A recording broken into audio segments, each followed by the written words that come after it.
제가 일본에 20년 동안 있으면서 이 정도로 한국 게임을 일본 사람들이 많이 하고 일본에서 상품화가 되고 일본에서 예를 피규어가 나온다든지 콜라보레이션 카페를 한다든지 라는 게 블루 아카이브 니케 예전에는 정말 없다시피 했기 때문에 거의 다 쪽박차고 나갔어요. 그 유명한 NC소프트조차도. 구독과 좋아요, 알람 설정 감사합니다. 일본에 진출한 한국 게임의 상황이라는 내용인데 일본에 진출한 한국 기업들이 많이 있죠. 뭐 삼성도 장사하고 있고 현대도 하고 있고 뭐 라면에 뭐 농심 삼양도 있고 여러 가지 기업이 많이 있는데 오늘은 제가 일본 좀 게임 얘기를 좀 해보려고 좀 들고 왔습니다. 당장에 뭐 게임 다 좋아하시잖아요. 예. 그런데 요즘은 게임할 때 따로 게임기라든지 컴퓨터 앞에 앉는 것도 귀찮은 분들이 많아가지고 여러분들의 손앞에 있는 게임이 뭡니까? 그렇죠. 이게 게임기 아니겠습니까? 예, 그렇죠. 그래서 오늘은 일본에 진출한 스마트폰 관련한 게임, 우리나라 회사들이 어떻게 일본 시장에서 활약을 하고 있고 어떤 상황인지에 대해서 알려드리는 차원색으로 좀 준비를 했습니다. 일본 시장이 어느 정도 크기고 그 와중에 한국 회사가 어느 정도로 이제 쉐어를 확보하고 활약을 하고 있는지에 대해서 알려드리는 컨텐츠 준비했으니 먼저 이걸 보면서 얘기를 해보도록 합시다.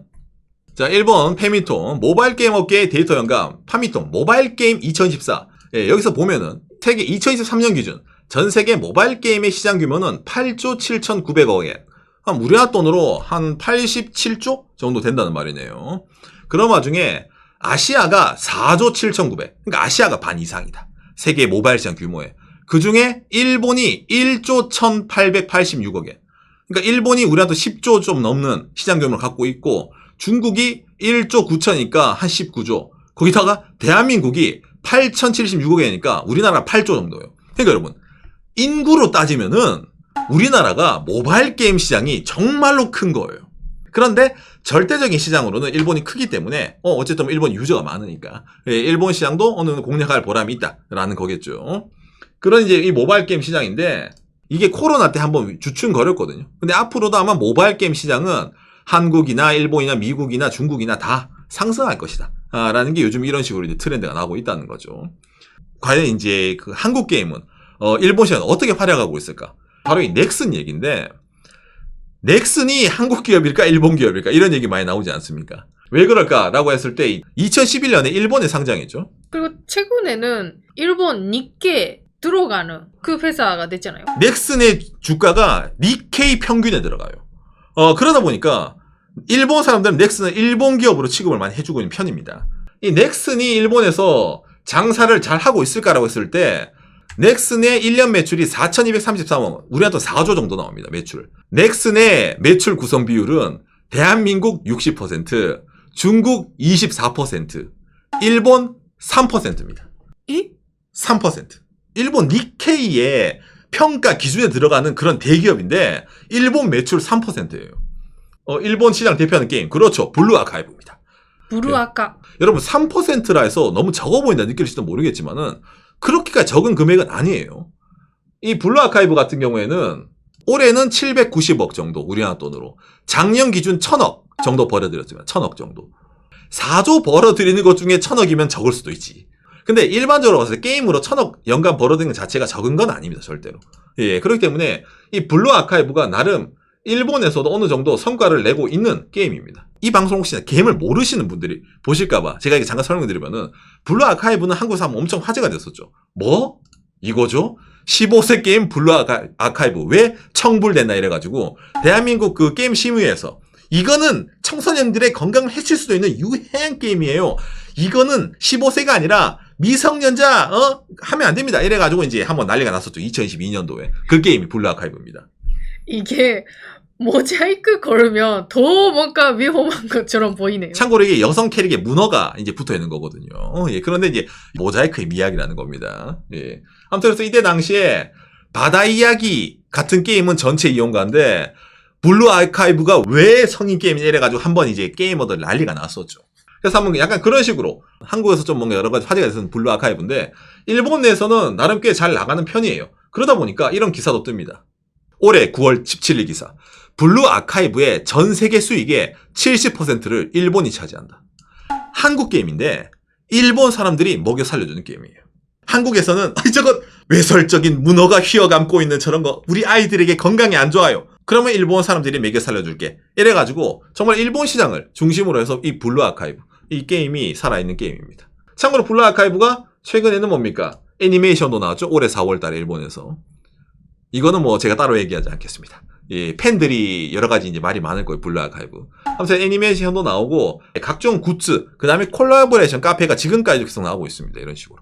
예, 그렇기 때문에 나름 일본에서 꾸준하게 인기를 얻고 있는 여러 가지 이제 그죠 게임 캐릭터죠. 예. 그러니까 오늘 이 블루 아카이브 얘기가 들고 왔냐? 그렇지 않습니다. 그렇죠. 오늘의 주인공은 따로 있죠. 누구죠? 이 시프트업이죠. 일본 내에서 이 이제 모바일 게임에서 이 니케를 이제 전개하고 있는 한국의 회사입니다. 예. 한때 오산도 했었잖아요, 이거. 그렇죠. 저도 했었죠. 이 니케의 매출이 올해가 우리나라 또 한 970억 지금까지. 그리고 작년에 1,800억. 그리고 이제 런칭했을 때가 뭐 2달 만에 860억 우리나라 돈으로 벌었기 때문에 열도가 이 미소녀에게 빠졌다 이래가지고 대한민국에서는 많이 이제 뉴스에 나왔을 겁니다. 예, 그래서 상당히 이 게임 자체가 많이 좀 뭐라 해야 되냐 화면상이 좀 가득 채우기에는 오상 나는 좀 뭔가 넘사시러워요. 좀 뭔가 이 역해 특정 부분을 너무 강조한 것 같아요. 약간 그런 느낌이 들지 않습니까? 특히 엉덩이, 랑 가슴. 그렇죠. 엉덩이랑 가슴. 예, 맞습니다. 뭐냐면은 이 기사 하나 보여드릴게요. 엉덩이 게임이라고 떠들썩했던 니케는 왜 아직까지도 잘 나가고 있는가? 약간 이런 기사가 나오거든요. 호. 일본에서 이 니케라는 게임을 얘기할 때 엉덩이 게임이라고 얘기합니다. 왜 엉덩이 게임이에요? 이런 식으로 나오는 게임 화면이. 그러니까 엉덩이가 화면 속에 흔들흔들거려요. 여성의 엉덩이가. 이게 분들어요. 그렇죠. 어미라면 여성이 아닙니다. 니케이기 때문에. 그러니까 안드로이드 같은 느낌이에요. 그래서 어머 넘사시러워 이걸 누가 하겠어요? 느끼잖아요. 일반인들 그렇게 느낍니다. 그렇죠. 그런데 그게 아니죠. 이런 수요가 일본에서는 엄청나게 있었던 겁니다. 그렇죠. 일본의 많은 유저들이 기다렸던 거야. 지금까지 다들 뭐야? 왜 그걸 감췄어? 일본 사람들이 이런 미소녀 씹덕 게임에 왜 돈을 쓰겠어요? 보여줄 건 확실히 보여달란 말이야. 감추지 마. 하나씩 한 장 밑장 빼기 하지 마. 뭔가 천박해 보일 수도 있어요. 그거를 흔들흔들거리는 걸 보여달란 말이에요. 거기다 뭐 예쁜 캐릭터가 다양한 각종 캐릭터가 등장을 해가지고 그러다 보니까 이게 일본에서 많은 팬들을 뭡니까 양산을 하게 됩니다. 진짜 근데 캐릭터 귀여워요. 이뻐요. 이쁘고. 그러니까 이 니케가 일본에서 고정 팬층이 상당히 많은 게임이에요. 작년 6월달 기사죠. 세계 누계 수익 4억 달러를 돌파했다. 라고 나오면서 가장 큰 시장이 어디다? 일본이다. 이것도 또한 아까 블루 아카이브랑 마찬가지죠. 둘 다 한국보다 일본에서 잘 나가요. 이게 특징이에요. 그러면 이 니케나 블루 아카이브나 뭐가 특징일까? 서브컬처죠. 흔히 말하는 히 오타쿠. 지하철에서 예를 들어서 옆 사람이 이런 엉덩이가 흔들흔들 거리는 걸 하고 있어. 어머 남사시러워 라고 느끼는 그런 문화에서는 안 됩니다. 지하철에서 누가 보던 여고생이 내 폰을 훔쳐보던 옆집 사람이 내 폰을 훔쳐보던 이게 어때요? 이게 흔들리는 게 어때서? 이런 게 용인되는 뭡니까? 일본이니까 이게 잘 나가는 거예요. 맞습니다. 아무렇지 않아요, 여러분. 특히 이제 니케 같은 경우에는 일본에서 서비스하는 한국 모바일 게임 중에 제일 많이 매출 올린 게임이거든요. 그 어떤 지금까지 모든 여러 가지 한국 게임 업체들이 일본의 이 모바일 게임 시장 돈 되니까 10조가 넘어간 이 시장에서 돈 빼고 하려고 덤볐다가 거의 다 쪽박차고 나갔어요. 그 유명한 NC소프트조차도. 예, 그런데 이 니케만은 유일하게 일본의 다른 게임과 대적할 정도로 연간 베스트 10에도 들어간 게임입니다. 그럼 왜 이렇게 잘 나갔을까? 캐릭터도 있었을까? 물론 캐릭터도 있는데 이게 제가 아까 말했잖아요. 이게 좀 뭔가 일본 사람들에게는 꽂히는 그런 식으로 좀 영업을 잘했어요. 예, 니케가 영업을 잘한 것 중에 하나가 뭐냐면은 이거죠. 이거 스마트폰 게임 해보시면 아시겠지만 천장이라는 단어 들어보셨나요? 집에 천장 아닙니다. 예, 뭐 무슨 천장이요? 게임을 해서 과금을 했을 때 고객님 이 정도로 과금을 하셨어요? 그러면은 야 아이템 하나 줄게 이런 거 이걸 천장이라 합니다. 천장이라는 시스템이 어지간한 이제 스마트폰 게임에는 다 들어가 있는데 이제 니케는 그 중에서도 나름 일본 다른 게임에 비해서는 좀 혜자스럽다. 흔히 말하는 자기가 원할 캐릭을 뽑을 확률이 높단 말이에요. 그러니까 일본 사람들이 여기 좀 들어가는 거 있다는 겁니다. 그리고 또 이제 이 게임이 또 편해요. 한국 경제입니다. 켜두기만 하면 레벨업, 돌아온 방치형 게임, 또 전문 용어가 등장을 합니다. 이게 무슨 말이야? 게임은 해야지 내가 몬스터를 잡고 아니 뭘 해서 레벨업을 해야지 되는 거 아니야? 아니요. 요즘 게임은 꺼두고 아침에 출근할 때 게임을 했어. 그리고 덮어놔. 이제 회사 때 일을 합니다. 퇴근 시간이 됐어. 레벨이 올라가 있네. 이런 겁니다. 뭐 방치를 해두더라도 레벨이 올라간다. 이게 방치형 게임이라고 합니다. 흔히 말하는 바쁜 일상을 사는 사회인을 위한 그런 게임이거든요. 어떻게? 게임을 안 하더라도 자동적으로 얘가 알아서 아이템을 모아둔다든지 경험치를 쌓아놔요. 그러면 인간은 가금만 하면 된다고? 그렇죠. 당신은 돈만 내면 돼요. 그렇기 때문에 나름 이제 타겟이 명확하죠. 그리고 특징 중에 하나죠. 뭐 콜라보를 많이 합니다. 아, 중요하네요. 이게 좀 중요한 겁니다. 일본 사람들이 좋아할 만한 콜라보만 하는 거예요. 니케가 예를 들어 유명한 체인소맨이라는 일본 만화랑 처음에 콜라보를 하고 그 다음에 스퀘어 에닉스가 만든 게임 니어 오토마타랑 콜라보레이션을 합니다. 이것도 팬분들이 많네요. 일본 회사가 만든 원조 엉덩이 게임인 이 니어 오토마타. 그러니까 일본 사람들이 박수를 치지 이제 아는구나. 엉덩이를 네가 알아. 이래 박수를 치면서 또 돈을 막 써줘요. 그리고 또 뭡니까? 예, 에반게리온이랑도 콜라보레이션을 합니다. 예, 그래서 이게 니케의 특징 중에 하나예요. 콜라보가 좋은 게 아닙니다. 사실 게임은 왜 수명이 단축되는 거예요. 본 컨텐츠가 부실하니까 콜라보레이션을 하는구나 라고 딱지가 붙여지면 유저가 이탈을 해요. 그래서 콜라보를 흔히 말하는 최후의 수단 이런 식으로 많이 얘기를 합니다. 게임 업계에서는.